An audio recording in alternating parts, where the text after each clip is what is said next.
ጤና ይስጥልኝ ተመልካቾቻችን፣ ዜና በምልክት ቋንቋ ቀርባሉ። ያለፉት 7 ዓመታት የኢትዮጵያ የዲፕሎማሲ መስክ ጉዞ በድሎች እንዲሁም በፈተናዎች የታጀበ ነው። በእነዚህ ዓመታት በጉልህ የሚነሱ የኢትዮጵያ ዲፕሎማሲ ስኬቶች መካከል የኢትዮጵያ ብሪክስን መቀላቀሏ አንዱ ነው። የታላቁ የኢትዮጵያ ህዳሴ ግድብ ግንባታ ደግሞ ከደረሱበት የዲፕሎማሲ ጫና ውስጥ የሚካተት ነው። ኢትዮጵያ በዲፕሎማሲው መስክ የቀደመ ወረቷን አስቀጥላ በውጭ ግንኙነት ስራዎቿም ጥቅሞቿን እንድታስከብር የሚያደርጉ ጉዞዎችን ባለፉት 7 ዓመታት አድርጋለች። በ2010 የመጣውን የመንግስት ለውጥ ተከትሎም የሀገሪቱ የዲፕሎማሲ መስክ 2 መልኮችን አሳልፏል። አንደኛው በድል የታጀበ ስኬት ሲሆን፣ ሌላኛው መልኩ ደግሞ ጫናና ፈተና ነው። ኢትዮጵያን በተባበረ ክንድ እየገነቡት የሚገኙት ታላቁ የኢትዮጵያ ህዳሴ ግድብ አሁን የመጨረሻው ምዕራፍ ላይ ድረስ እንጂ በዲፕሎማሲው መስክ ፈታኝ ከሆኑ ጉዳዮች መካከል አንደኛው ነው።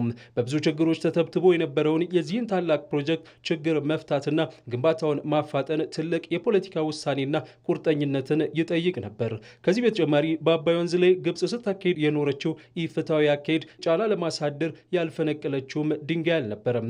ኢትዮጵያ በሌሎች ሀገራት ላይ ተደርጎ በማይታወቅ ሁኔታ በምትገነባው ግድብ የተነሳ በተደጋጋሚ ጊዜ የጸጥታው ምክር ቤት ተሰብስቦባታል። የግድቡ የድርድር ሂደትም ወደ ሌሎች ሀያላን ሀገራት ሄደበትና ያልተገባ ጫና ኢትዮጵያ የደረሰባት ሂደትም የሚረሳ አይደለም። ኋላ ላይ ያካሄድ በኢትዮጵያ ልጆች የዲፕሎማሲ ተጋድሎ ተቀልብሶ ድርድሩ ወደ አፍሪካ የተመለሰበት መንገድም በብዙዎች የተደነቀ ነው። ከ1990ዎቹ አንስቶ ኢትዮጵያ የአባይ ወንዝ ተፋሰስ ሀገራት ተጠቃሚ የሚሆኑበት የትብብር መድረክ እንዲኖር ተንቀሳቅሳለች። ይህ እንቅስቃሴዋም ፍሬ አፍርቶ የናይል ወንዝ የትብብር ማዕቀፍ ስምምነት ከጥቅምት 3 ቀን 2017 ዓ.ም ጀምሮ ወደ ተፈጻሚነት መግባቱ የዲፕሎማሲ ጥረቷ ሌላኛው ስኬቷ ነው። በ2012 ዓ.ም በሰሜኑ ኢትዮጵያ ክፍል የተቀሰቀሰው ግጭት የኢትዮጵያ ዲፕሎማሲ ጫና ውስጥ እንዲወድቅ ያደረገ ነው። የአፍሪካዊ ችግሮች አፍሪካዊ መፍትሄ ማግኘት አለባቸው የሚል የቆየ የጸና እምነት ያላቸው ኢትዮጵያን ከሌሎች ወንድም የአፍሪካ ልጆች ጋር በመሆን በፕሪቶሪያው ስምምነት ይህንን የሰላም እጦት የወለደውን የሰሜኑን ጦርነት መቋጫ በጅተውለታል። ይህም በዲፕሎማሲው መስክ እይታ ኢትዮጵያ ለአፍሪካና አፍሪካውያን ያላትን ቦታ የሚያሳይ ነው ተብሎም ተወድሷል። ባለፉት 7 ዓመታት በጉልህ ከሚነሱ የኢትዮጵያ የዲፕሎማሲ ስኬቶች መካከል አንደኛው ኢትዮጵያ ብሪክስን መቀላቀሏ ነው።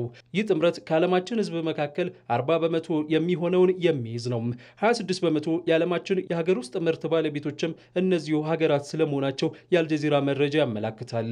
ብሪክስ በአፍሪካ፣ ላቲን አሜሪካና መካከለኛው ምስራቅ የተጽዕኖ አድማሱን እያሰፋ የመጣ በርካታ ሀገራትም ሊቀላቀሉት የሚሹት ጥምረት ሆኗል። ታዲያ ኢትዮጵያ ዲፕሎማሲያዊ ጥረቶቿ ተሳክተው የዚህ ጥምረት አባል መሆኗ አንድም ከሀገራቱ ጋር ያላትን ግንኙነት ያጠናክርላታል ተብሎ ሲታመን፣ በሌላ በኩል ደግሞ ለኢኮኖሚያዊ ፍላጎቶቿ አማራጭ ይሆንላታል።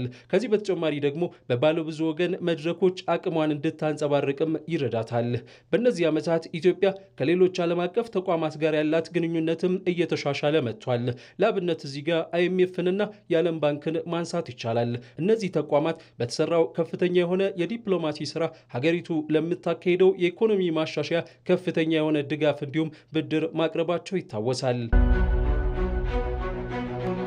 ሌላኛው ትልቅ የዲፕሎማሲ ስራ እንደተሰራበት የሚነገርለት የኢትዮጵያ ባህር በር የማግኘት ጉዳይ ነው። ይህ እንዴት ይሆናል ለሚለው መንግስት ሰላማዊ አካሄድ ምርጫው መሆኑን ደጋግሞ ያስታወቀ ሲሆን አካሄዱም ከጎረቤት ሀገራት ጋር በሚደረግ ውይይትና ድርድር በሰጥቶ መቀበል መርህ እንደሚሆንም አስረድቷል። ኢትዮጵያ በተባበሩት መንግስታት ሕግ መሰረት በዲፕሎማሲያዊ መንገድ የባህር በር የማግኘት መብቷ የተረጋገጠ መሆኑን ምሁራን ገለጹ።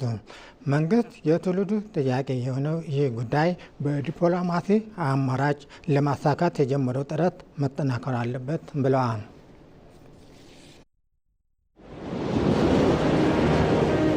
የኢትዮጵያ የባህር በርን በቀጥታ የማግኘት መብት ለማሳካት የአሁኑ ትውልድና የምሁራን ዋና አጀንዳ መሆኑ ተጠናክሮ መቀጠል እንዳለበት የዘርፉ ምሁራን ያስረዳሉ።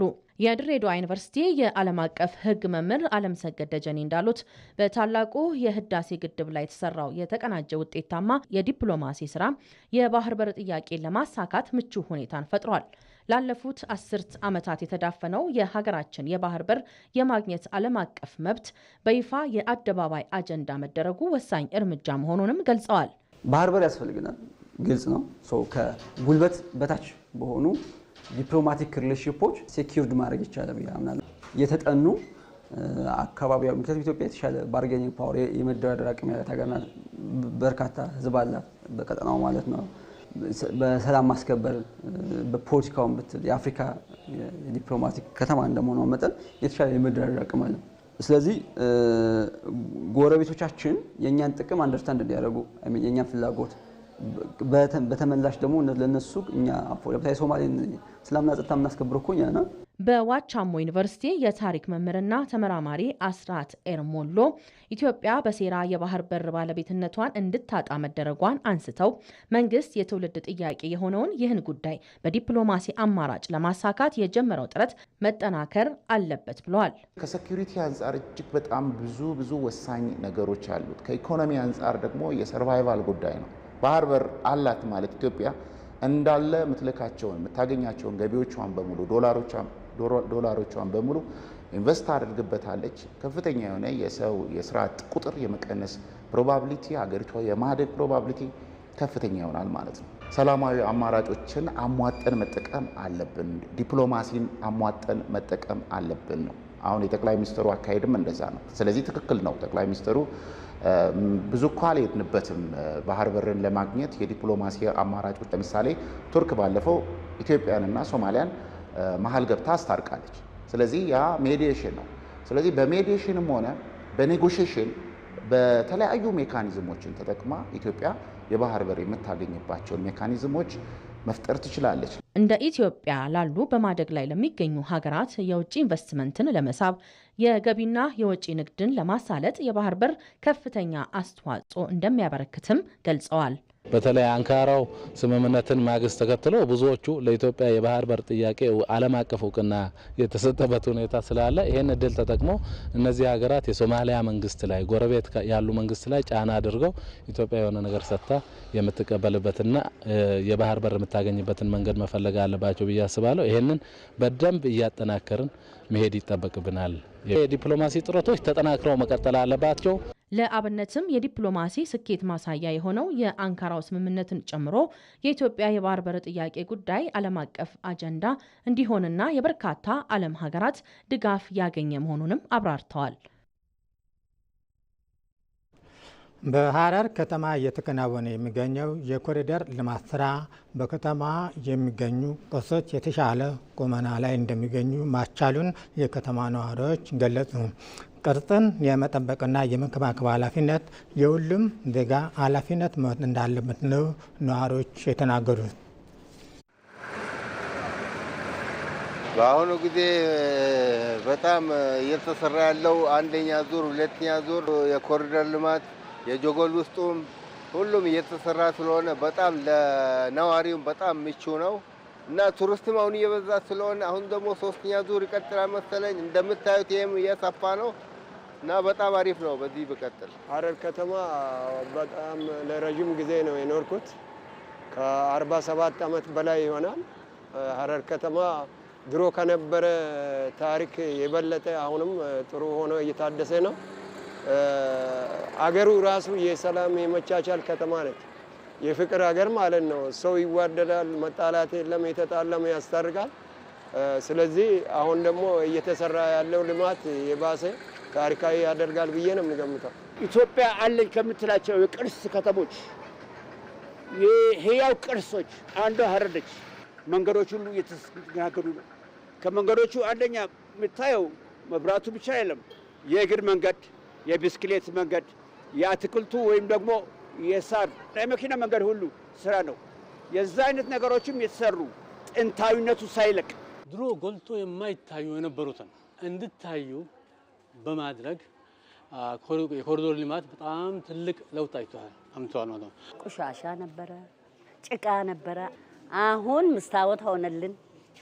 በጣም ደስ ይለኛል። መጥረግ ቆሻሻ እንዳይሆን ማየት አለብን። እኛ ድሮ መጸዳጃ ነበር ተሰፈራችን። አፍንጫ እያዝን ነው የምንሄደው።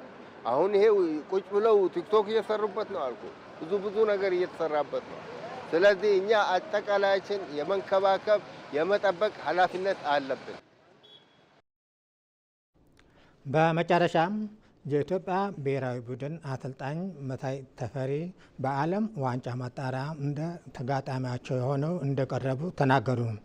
የኢትዮጵያ እግር ኳስ ፌዴሬሽን ዋና ጸሐፊ ባህሩ ጥላሁን በበኩላቸው ኢትዮጵያ ቀጣይ ጨዋታዎች በአገር ውስጥ የማከናወን እድላቸው የሰፋ ስለመሆኑ ተናግረዋል። የኢትዮጵያ ብሔራዊ ቡድንን በተመለከተ ትላንት መግለጫ ሰጥቷል።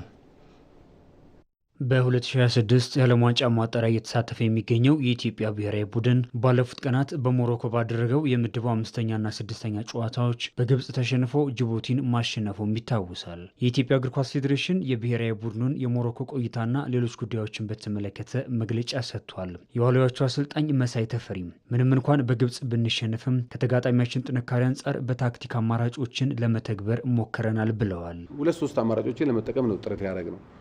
2-3 አማራጭ ለመጠቀም አንድ አማራጭ ብቻ አይደለም ለመጠቀም አስበን ወደ ሜዳ የገባ ነው። አንደኛው በዚህ በእነሱ በግራ በኩል የነበረው ትሬዝጌት ነው። የአታክ ሲያደርግ ጥሩ ነው፣ ሲከላከል ዊክ ስለነበር እሱን ሳይድ ነው መርጠን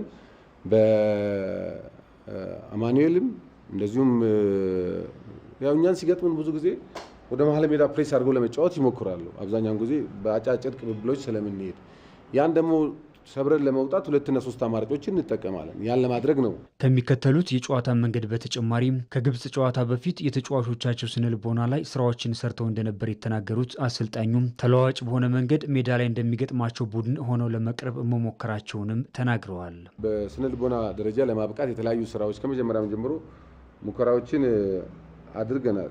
ጌሞች አዲስ አበባ ላይ ቢሆን ከዚህ የተሻለ ነገር ቻሌንጆቹ ጥሩ ናቸው። አንዳንዴ እኔ ከሜዳ ውጪ አሁን የምናደርጋቸው ነገሮች የሜዳ የሚለውን ነገር በተወሰነ መልኩ እየረሳው እየመጣው ነው።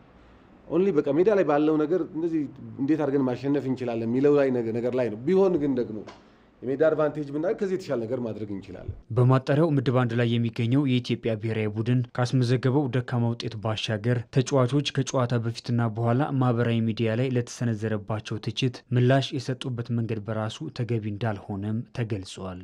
በዛ ደረጃ ሴሌብሬት ማድረግ ነበረባቸው የሚለውን እኛም እንቀበለው አይደለም። ኢቭን ከተጫዋቾቹም ጋር ለማውራት ሞክሬያለሁ። ከተወሰኑት ጋር ባላረገው ጥሩ ነበር ያሉኝ ተጫዋቾች አሉ።